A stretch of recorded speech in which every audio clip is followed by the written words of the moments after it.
ზუგდიდის მუნიციპალიტეტის სოფელ ოდიშში ახალი 50 ბავშვზე გათვლილი საბავშვო ბაღი გაიხსნა. მოეწყო შიდე და გარე სივრცეები, ასევე რეკრეაციული ზონები.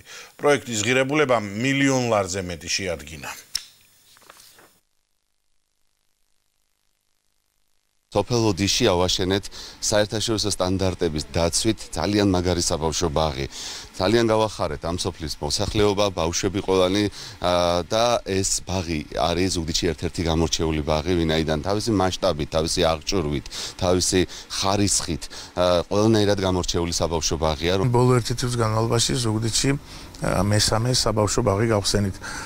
ჩვენი აღსაზრდელები უკვე მიიღებენ განათლებას ახალ თანამედროვე სტანდარტებით აშენებულ ბაღებში. უახლოეს მომავალში ჩვენ კიდევ რამოდენიმე ბაღს გავხსნით.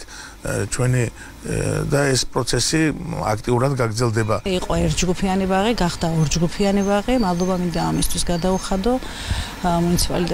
მუნიციპალური განვითარების ფონდს და თითოეულ ადამიანს, ვინც წვლილი მიუძღვის საბავშვო ბაღის აშენებაში.